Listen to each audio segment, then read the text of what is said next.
அதிமுகவுக்கு ஓனரு அமித்ஷாவும் மோடியும் தான். இப்படி சொன்னவங்க யாரு? காங்கிரஸ் எம்பி, கரூர் எம்பி ஜோதிமணி பேசியிருக்கிறாங்க. அதை பற்றி நம்ம பார்க்க போறோம். அனைவருக்கும் வணக்கம். தொடர்ந்து ஆதரவளித்து வர அனைத்து அன்புகளுக்கும் மிக்க நன்றி. ஃபர்ஸ்ட் டைம் இந்த சேனலை நீங்க பாக்குறீங்க அப்படின்னா சப்ஸ்கிரைப் பண்ணி பாருங்க. வாங்க வீடியோக்குள்ள போகலாம். இந்த கழுத தேஞ்சு கட்டெரும்பான கதை அப்படின்னு சொல்லி கேள்விப்பட்டீங்களா? அது காங்கிரஸுக்கு 100% பொருந்தும்.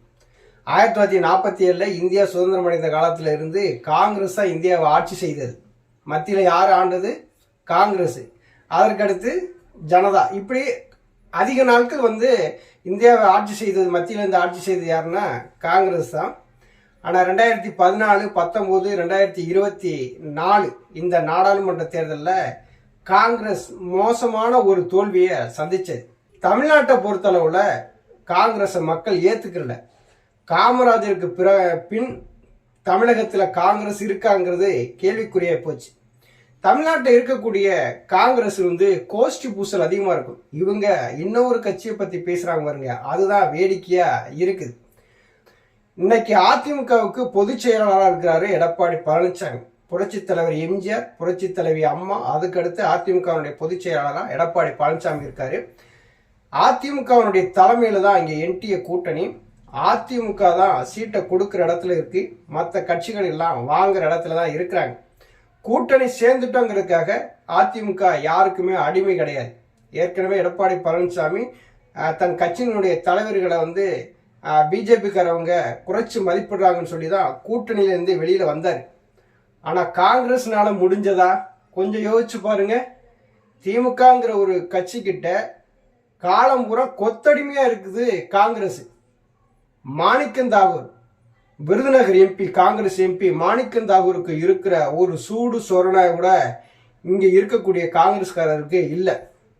திருச்சி வேலுச்சாமிக்கு இருக்கக்கூடிய தன்மானம் கூட இந்த ஜோதிமணிக்கு இல்லை. காங்கிரஸ் இன்னொரு கட்சியை சார்ந்தே தான் இன்னைக்கு அரசியல் செய்ய வேண்டிய சூழல். தமிழ்நாட்டில் காங்கிரஸ் இருக்கா அப்படின்னு கேட்க வேண்டிய ஒரு நிலைமைக்கு இன்னைக்கு காங்கிரஸ் வந்திருக்கு. கர்ம வீரர் காமராஜர் அவர்களுடைய பெயரை சொல்லி தான் காங்கிரஸ்காரங்க இன்னும் வாக்கு சேகரிக்கிறாங்க. காங்கிரஸும் திமுகவும் கூட்டணி போடும்போது பாதிக்கு பாதியா எலெக்ஷனை சந்திச்சாங்க. பின்னொரு காலத்துல நான் சொன்னேன் இல்லையா, கழுத தேஞ்சு கட்டெருமான கதை அப்படின்னு சொல்லிட்டு, அதே மாதிரி இன்னைக்கு ஒரு 28 சீட்ல நிக்கிறாங்க. இதுதாங்க அவங்களுடைய நிலைமைய. 60 தொகுதிகள்லாம் திமுக கூட்டணியோடு இருந்து போட்டியிட்டாங்க. இன்னைக்கு அவர்களுடைய நிலைமை என்ன? அவர்களுக்கு என்று ஒரு வாக்கு வங்கி கிடையாது.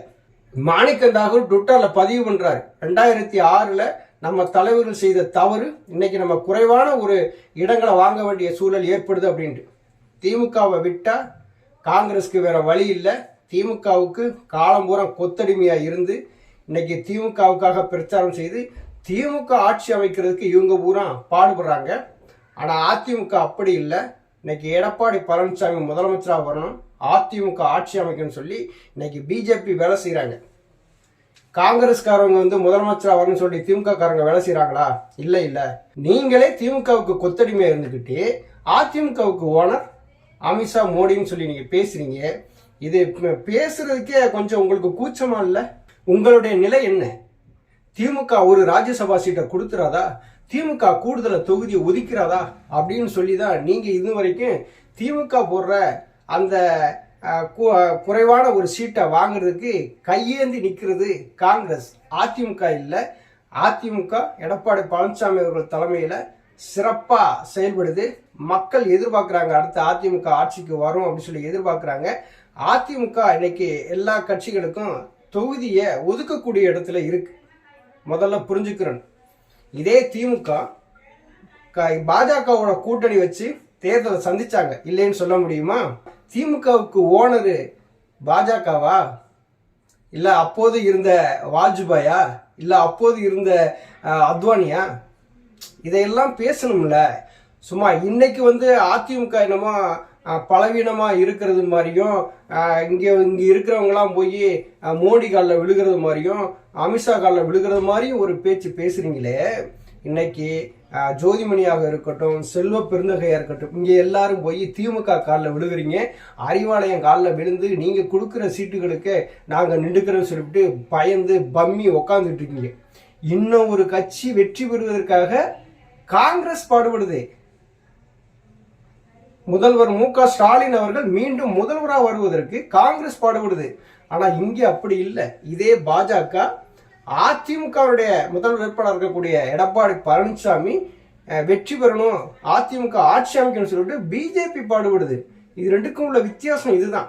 காங்கிரஸ்காரவங்களாம் இதை பேசுறதுக்கு எந்த தகுதியுமே கிடையாது. அதிமுக தலைமை பலவீனமா இருக்குன்னு சொல்லி பேசுறாங்களாமா. அதிமுக எந்த காலத்திலும் பலவீனமா கிடையாது. அதிமுக என்னைக்குமே ஸ்ட்ராங்கா தான் இருக்குது. இன்னைக்கு கிட்டத்தட்ட அதிமுக 160 தொகுதிக்கு மேல நிக்க போறாங்க. மக்கள் எதிர்பார்க்கிறாங்க அதிமுக ஆட்சிக்கு வரணும்னு சொல்லிவிட்டு கண்டிப்பா மக்கள் வாக்களிப்பாங்க. இதே ஜோதிமணி, இதே எம்பியா இருக்கக்கூடிய காங்கிரஸ் எம்பியா இருக்கக்கூடிய ஜோதிமணி இன்னைக்கு பெண்களுக்கு எதிராக பாலியல் வன்கொடுமை எல்லாம் நடக்குது. இன்னைக்கு திமுக ஆட்சியை எதிர்த்து ஏதாவது ஒரு இடத்துல போராட்டம் நடத்தியிருப்பாங்களா? இவர்கள் மீது நடத்தக்கூடிய அந்த தாக்குதல்ல எஃப்ஐஆர் கூட போட முடியாத ஒரு சூழ்நிலையில உட்கார்ந்து இருக்கிறாங்க இவங்க. எஃப்ஐஆர் நாங்கள் போற இடத்துல எஃப்ஐஆர் போட மாட்டேங்கிறாங்கன்னு சொல்லிட்டு ஒரு வட்டம் ஓப்பனாகவே செய்தியாளர் சந்திப்பில் பேசினாங்க. இப்படி இருக்கிற நீங்க அதிமுகவை பத்தி பேசலாமா? நம்ம கரெக்டா இருக்கணும். அடுத்தவங்களை பத்தி நம்ம பேச போறோம் அப்படின்னா நம்ம கரெக்டா இருக்கணும். காங்கிரஸ் அப்படிங்கிறது கடைசி வரைக்கும் அடுத்தவர்களுடைய தோல்ல ஏறி சவாரி செய்ய மட்டும்தான் அது பயன்படும். காங்கிரஸ்னால வெற்றி பெற்று ஆட்சி அமைக்கவே முடியாது. இன்னைக்கு மாணிக்கம் தாக்கூர் சொன்னாரே, 2006ல் நம்ம தலைவர்கள் பெரிய ஒரு பாவத்தை செஞ்சுட்டாங்க, பெரிய ஒரு தவறை செஞ்சுட்டான்னு சொல்றாங்களே, ரோசப்பட்டு நீங்க அன்னைக்கே வெளியேறிருக்கணும். திமுகவிலிருந்து கூட்டணியிலிருந்து வெளியேறிருக்கணும். திமுக கூட்டணியிலிருந்து காங்கிரஸ் வெளியேறினா டெபாசிட் போயிடும். திமுக தான் இழுத்து அணைச்சி வச்சுக்கிட்டு இருக்கிறாங்க. ஏதோ ஒரு தொகுதிக்கு ஒரு 1000 ஓட்டு 2000 ஓட்டு இருந்தாலும் நமக்கு வெற்றிக்கு பயன்படுமே அப்படின்னு சொல்லி அவர் மு.க.ஸ்டாலின் அவர் தான் இழுத்து வச்சுட்டு இருக்காங்க. எங்க நீங்க தான் திமுக கூட்டணி விட்டு வெளியே போய் பாருங்களேன்.